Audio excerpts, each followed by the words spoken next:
I'll be talking today about what it means to provide a good life to wild animals in captivity, some ways of achieving this, and some of the obstacles to that. First of all, though, I'd like to just very briefly go through some of the frameworks that are available for considering and assessing animal welfare.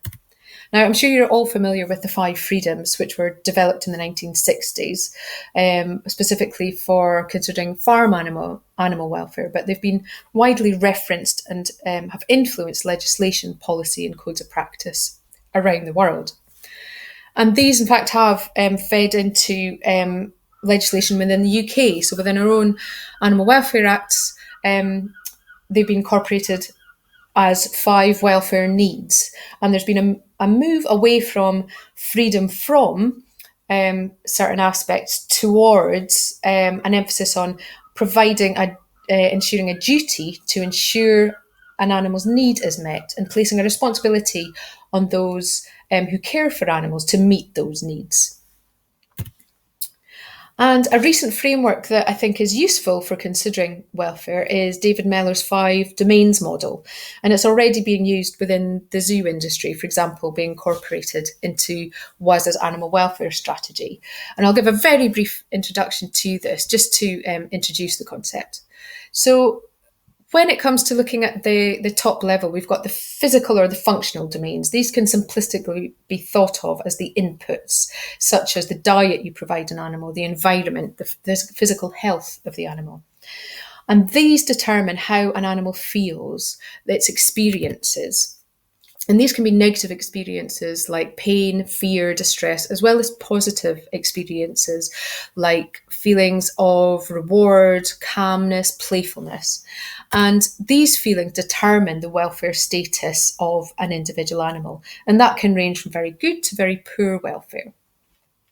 So I do think that it's quite a useful framework, particularly for considering how to make improvements and ensuring that all the different domains are considered. And there has been a move in recent years, in particular, to emphasise the positive side of the scale of welfare so that animals have positive experiences, to experience good welfare, not simply avoid suffering and an absence of poor welfare. And the Farm Animal Welfare Council have come up with this very useful tool looking at the quality of life of an animal. And they've classified that to range from a life worth living, not worth living rather, where an animal's most basic vital needs are met, up to a life worth living, where it's not just the basic needs that are met, but most of the mental needs and some of their wants. And they actually consider that this should be the legal minimum standard, aiming up towards a good life where all an animal's mental needs are met and most of its wants. And I think it's a really useful tool to push that positive aspect. It's not simply enough to avoid suffering. Animals should be experiencing at least a life worth living, but really a good life. And so just turning back to one of those areas that can influence welfare, I'm going to look at the behaviour domain briefly and look at what can influence how an animal feels and therefore its welfare status within this domain.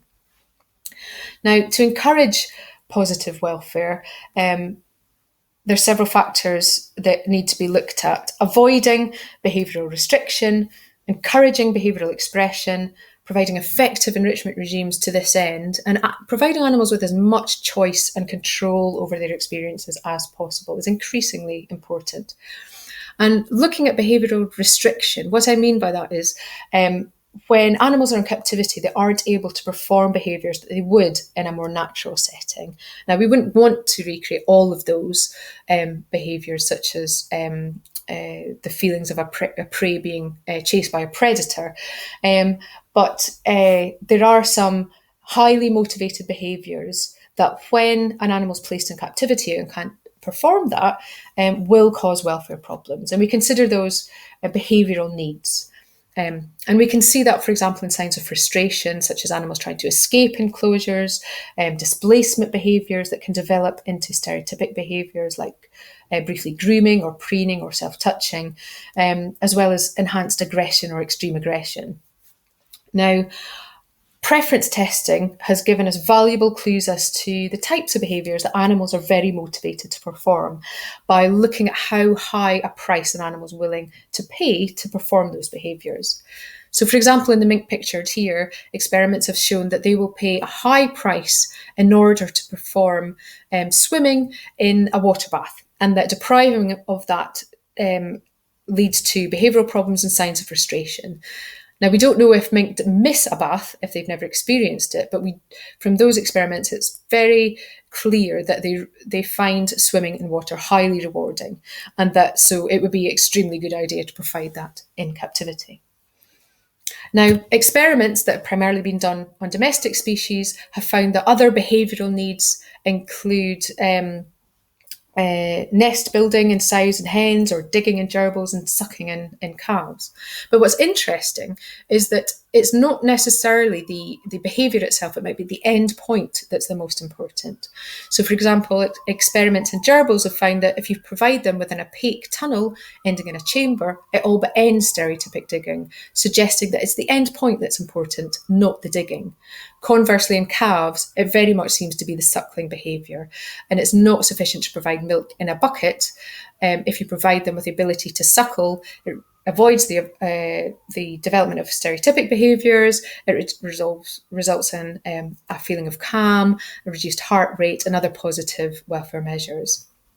Now, we don't know a great deal because there hasn't been the research done in wild animals, but some research that I've done gives an inkling as to what's important for carnivores. So looking across a range of species, what we found was that the most wide-ranging species in nature tend to be the ones that develop stereotypic pacing in captivity.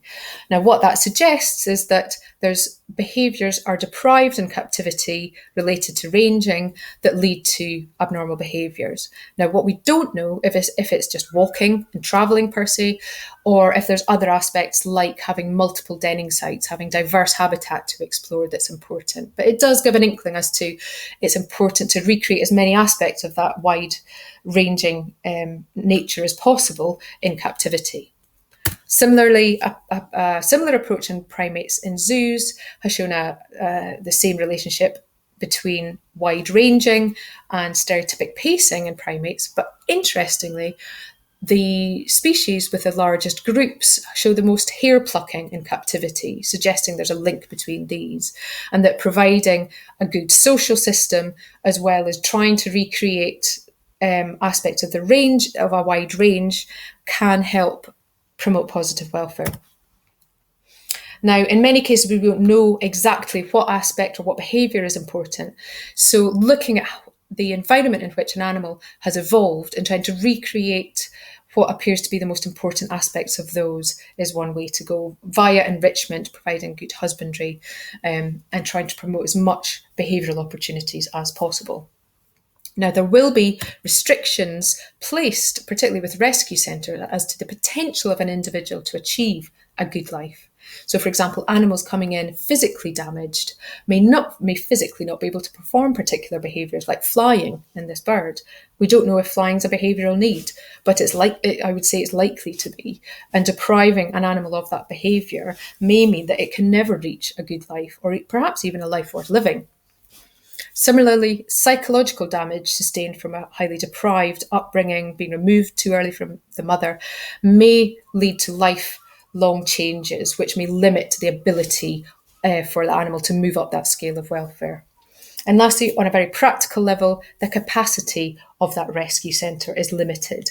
And that will limit the ability to provide the resources, the staffing, and the habitat for that animal if too many animals are brought into that centre, as tempting as it is to help as many animals as possible.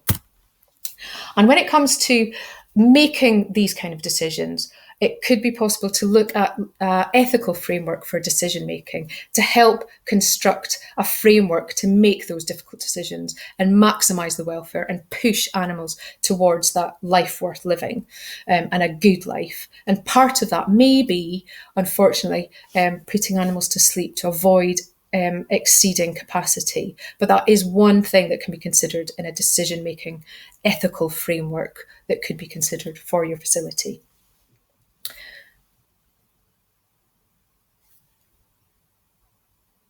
So thank you for your attention, and I hope that's been useful for you.